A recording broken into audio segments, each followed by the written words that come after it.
The valley beyond Black Ridge. The first thing Owen Mercer noticed was the church bell. It wasn't Sunday. The bell rang slowly across the dusty streets of Red Mesa, while half the town stood around the old well. Two women waited there with their wrists tied. Fear lived in the faces of the crowd. Fear and something uglier. A deputy stepped forward. "Keep riding." Owen stopped his horse. "What did they do?" "Bad luck follows them," the deputy answered. Owen frowned. "Bad luck?" "Livestock died. Children got sick. Folks want them gone." The younger woman lowered her eyes. The older woman never did. Owen climbed down. "You hang people for weather now?" Nobody answered. He cut the ropes. Nobody stopped him. People who act cruel in groups often become cowards alone. By sunset, Red Mesa lay behind them. The younger woman introduced herself as Clara Bennett. The older woman simply said, "May." Neither spoke much after that, until May suddenly turned toward the northern hills. Three riders approached. Clara froze. "My brothers," she whispered. The lead rider, Seth Bennett, pulled his horse to a stop. "You're coming home." Clara shook her head. "No." Seth looked at Owen. "She belongs with family." "No one belongs to anybody," Owen replied. The brothers carried rifles, but after several long moments, they rode away. Not defeated. Planning. That night they camped beneath cottonwoods. Around the fire. Clara finally spoke. "Our father owns most of Red Mesa. He blames May for Mother's death." May stared into the flames. "She saved your mother," Owen said quietly. Clara nodded. "She stayed beside her for days. Father was drunk, but after Mother died, he needed someone to blame." "Why didn't you leave?" Clara smiled sadly. "Because fear makes cages stronger than walls." May touched the scar above her eyebrow. "I tried once." That was all she said. 2 days later, they reached Black Ridge.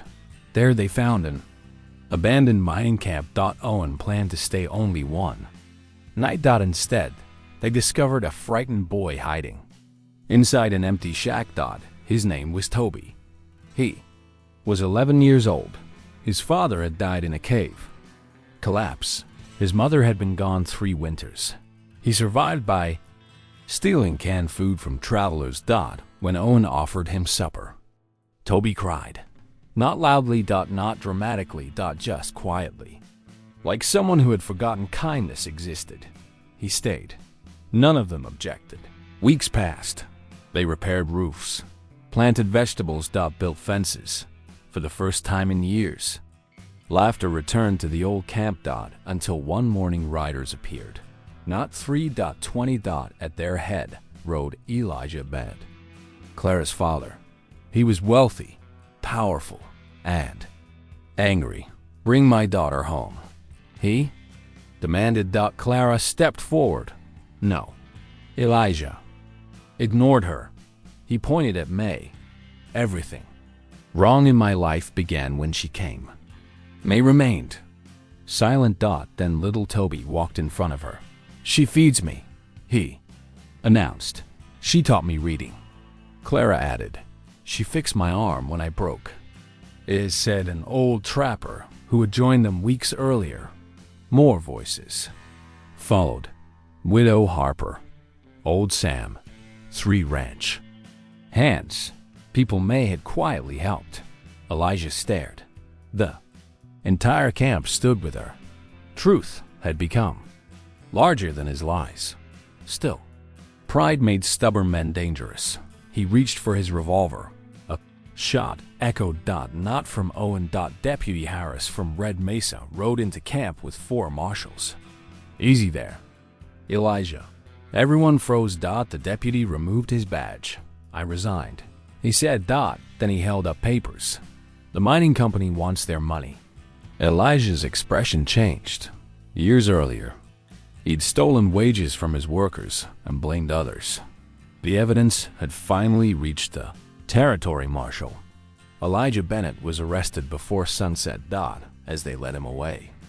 He looked at Clara. "You choose strangers over blood?" Clara answered softly, "No, I chose family." Winter came. Snow covered Black Ridge. The old camp became something new. Travelers stayed.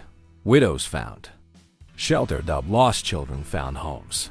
Nobody asked many questions. Nobody cared where people came from, only whether they were willing to help. One evening, Owen sat outside watching snowflakes fall. May joined him. She handed him coffee.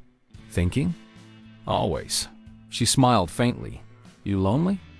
"Less than before." Silence settled between them. Comfortable silence. The kind that didn't need filling. Finally she spoke. "You know?" "What?" Highlighted in them. Comfortable silence. The kind that didn't need filling. Finally she spoke. "You know?" "What?" "You stayed." He looked toward the lights inside. Clara laughing with Toby. Old Sam cheating at cards. Widow Harper singing. Home. Not a place. People. "Yeah," Owen said. "I stayed." May slipped her hand into his. Neither spoke again. Inside, somebody burned supper. Clara yelled. Toby laughed. Old Sam blamed invisible ghosts. And beneath the falling snow beyond Black Ridge, the lonely man who once avoided everyone realized something surprising.